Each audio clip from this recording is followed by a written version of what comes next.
Our nibbling is a mixed-race child, and before they were born in 2018, there wasn't a single conversation that was had about them that didn't have at least one comment about how beautiful they would be because they are a mixed-race child. People would talk about the specific tone of their skin, how their eyes would be green, and how their hair would be curly, but not too curly. I even heard people say that they prayed that she didn't come out too dark or have too many black features. We didn't just hear those comments though, we made them. Not those last ones, obviously, but we did daydream about how our nibbling would come out with the stereotype skin tone, eye color, and hair texture that the media has popularized for mixed-race children. We openly fetishized mixed-race children and the stereotypes about them, and it was only once we started actively assessing our own racist tendencies about 6 months after our nibbling was born that we realized how damaging and just plain creepy it was. Mine and other people's comments about our nibbling and other biracial children may have come from a good place, but intent does not forego impact. If you kick a football and it breaks a window, the fact that you didn't intend to break anything doesn't unshatter the glass. It only makes it easier to accept an apology and change behavior.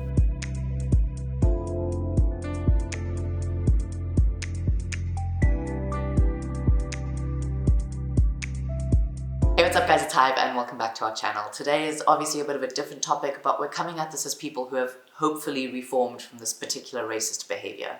But first, we have a few disclaimers. Firstly, we are mainly referencing mixed-race children who have black and white ancestry, as that's what we have the most experience with. But some of the things we talk about can be applied to other mixed-race children as well.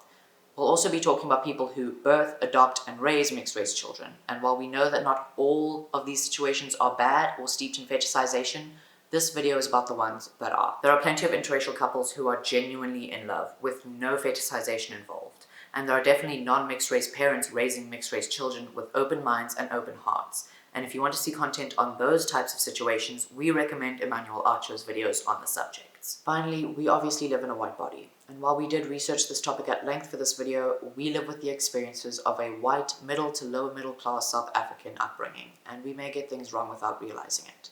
If we do, please let us know. We try our best at all times, but sometimes we may need guidance. Obsession with mixed-race children has existed for as long as we can remember, though, granted, we don't remember much. And it's still going strong today, with the help of not only systemically ingrained racism, but the modern media as well. These things help contribute to not only the fetishization of mixed-race children, but the sexual fetishization of people of color in general, and the growing traction of colorism within communities of color as well. We may make full videos on those subjects in the future, but it's important to remember that they're all interwoven. In fact, colorism plays a huge role in the continued fetishization of mixed-race babies. But we'll get to that. First, we want to discuss the first layer of the problem: stereotype. If you take a gander at any of the mixed-race baby-centered profiles on social media, yes, there are racially divided accounts about babies. What the fuck? You'll notice that all the babies featured have a similar kind of look, and these are the features myself and others were referring to when we spoke about our nibbling. I'm trying to think of a way to show them in the video without showing people's faces because they're actual babies. They all have the same. A white author would describe this as caramel skin tone, eyes that are either hazel, blue, or green, and hair that ranges from type 2A to type 3B. That's it. No variation. This is where we run into our first seemingly superficial problem. When the general public talks about how beautiful mixed-race children are, they aren't talking about all mixed-race children. They're just talking about the ones that fit this mold. It seems the moment a mixed-race person says anything above a 3B or just styled in a traditionally black way, the moment their eyes are too brown or their skin is too dark, suddenly they aren't seen as beautiful in the same way. Sometimes they're not even considered mixed race anymore because they don't fit that mold. There are some 100% ancestrally black kids who are considered mixed race by the general public because they do fit that mold better than some mixed race kids do. This particular fetishization ignores science entirely and doesn't take into account the fact that genetics don't work according to our plans. Genetics work with the information from a particular egg cell and a particular sperm cell brought together to make the strongest baby genetically possible, which can look any which way the genetic process deems fit. This is why especially people of color can have children whose skin tones vary so differently from their own, because they have more information to work with when it comes to genetics. We're not saying mixed-race babies aren't cute. We're saying they're cute as individuals. And because human biology dictates that when we see a baby we think, that's cute. must protect. Not because they fall under this broad category of mixed race, and not because they portray certain features that a racist society has deemed they need to portray in order to be cute. Features that aren't guaranteed, but that leave so many people, white girls, screaming that they need mixed race children because they're just so cute. I was gonna fake gag, but then I realized that there are some pathetic gaggers out there, so... These people obsessing over the idea of having their own mixed-race babies adds to the sexual fetishization of people of color too, as now suddenly people are only dating and sleeping with people of a particular race in their efforts to have a mixed-race baby. Imagine dating someone because your child with them might look a certain way based on a random bingo ball draw of possibilities. Cease. I also imagine that having your one parent only copulate with your other parent based on how you might look has got to be damaging. Imagine not only your parents' relationship, but your entire existence being based on your appearance before you were even conceived. Whether the child looks like the stereotypical mold or not, that is a lot of therapy. Also, there is another layer of what the ever-loving hell that can be added to this. During the research phase of this video, we spoke to quite a few people, and we heard a few stories from one of our friends who said that we may use his voice note in this video to provide context and first-hand account of the often predatory nature of these people who just desperately want mixed-race children. Yeah, that's a big conversation actually, and my contribution to it is simply this. I know this guy, two guys actually from New Brighton. So two ladies from Germany would come to South Africa and hook up with African men so that they can have mixed race babies and go back to Germany. And it happened twice, like I'm saying. I know of two stories. So it would happen that a girl would just cut communication as soon as they leave, but then the guy already knows that the girl is pregnant. The other guy was an Uber driver, so he told me this. He picked up a girl, they hooked up, and after some time,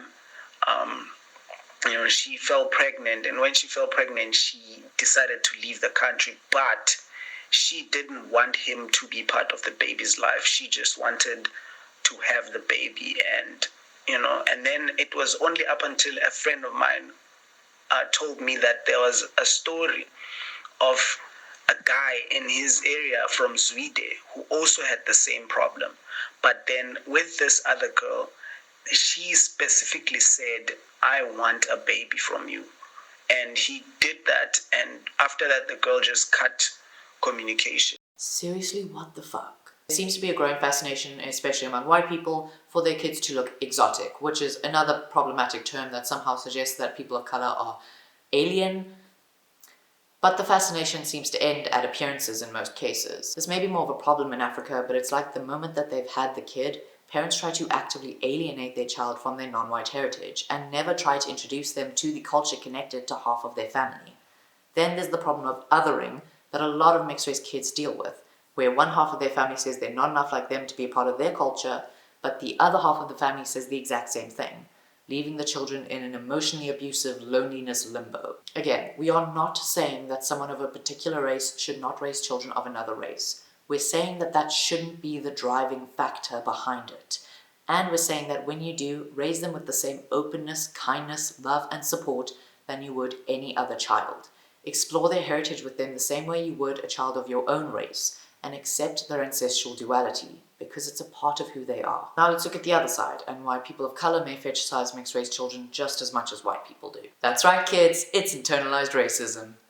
After centuries of being told that the darker your skin is, the less value you have as a human, it's expected that the very people being oppressed would start to internalize this logic. This led to a lot of black folk who grew into the tool of oppression, literally used to divide a community of people to weaken their numbers, wanting lighter-skinned babies in the hopes that they had a better life or were worth more in society. Fast forward to the 21st century, and the internalization is just as strong. However, with the ever-present fight for equality, there are some people who have grown away from the ingrained light is right mentality in a just as damaging way. Instead of growing away from it in a skin tone doesn't equal worthiness way, some people have gone to the extremes of I'm better because I'm more pure way, which started the feud of team light skin and team dark skin. My siblings of color, please do not fall into the racist programming that in order to feel better about yourself and your appearance, you have to put down others and their appearance. You are all worthy, valuable, beautiful humans. Not because you're lighter, not because you're darker, and definitely not because some white oaf on the internet is saying it. You are valuable and worthy and beautiful because you are human. Your skin tone makes up a part of your whole, but it does not make your whole better or worse than anyone else's. To end this video, we wanted to talk about something that our friend mentioned while we were talking with him. But it's going to happen even more, It's like, just think about Beyonce's thing that just came out, like this black power, black this, black that, and Black Panther and all of these things. It looks amazing and exotic to be black at this time. So you will definitely see these sort of things coming up. People finding it exotic. Remember how we thought, coming from the Caribbean, coming from these places, having that kind of skin, sounding this sort of way was black. Was exotic. That is Africa now. This is why people are saying Africa is now. So it's definitely going to happen that more and more people are going to be attracted to the idea of blackness and Africa and all those stereotypes. Power of the media in the fetishization of people of color and mixed race children. With the persistent fight for equal representation in today's society, more and more people of color are popping up in magazines, movies, music, and modeling. But it's still an uphill battle, and the climb just gets steeper the darker your skin tone. We're not saying people of color with light skin don't deserve recognition for their work. They do. What we're saying is that there are people of color with dark skin who have done just as much work for way less reward, because they aren't Hollywood's idea of an acceptable black girl. People of color with dark skin deserve to find their footing in Hollywood in roles that are more than just tragically racist backstory, sexual object, or black best friend. Zendaya spoke about this in 2018 at BeautyCon, acknowledging the help her light skin has been in her career and promising to use her influence to prop up more people of color. If the opportunities is there, we will pave the way for our opportunity. And not just the opportunity for myself, but for my entire community. You know what I'm saying? Like, as a black woman, as a light-skinned black woman, that's important that I say, listen, I'm using my privilege and my platform to show you how much beauty there is in the African American community, how much more. Because, I always find it weird that Hollywood, I wish you guys could be in these meetings, but Hollywood, Hollywood's, I guess you could say, acceptable version of a black girl, and that has to change. We're vastly too beautiful and too interesting for me to just be the only representation of that. You're preaching. Right. But what I'm saying is about creating those opportunities. Sometimes you have to create the path, and that's with anything, whether it be Hollywood, art, whatever. Sometimes you just gotta create your own. One of the opportunities Zendaya may have been referring to was Black Panther, which was released that year but garnered polarizing opinions when it came to representation. But if we look at the movie itself, it was a massive step forward for black representation in Hollywood. The black characters were created as strong, independent, and complex individuals. Their narratives didn't rely on white people, and they were all created to be individual personalities and didn't rely on black stereotypes. We're also a fan of how they represented the fact that internet trends only really find their footing in Africa like 2 years later. It is painfully accurate. The problem really arose when the public got their hands on it, and aside from overt racists just being overtly racist, you got the people who for some reason took this whole movie about black empowerment, black individualism, and the consequences of colonization to further sexualize black people. How do you get spoon-fed the point and still end up with food on your shirt?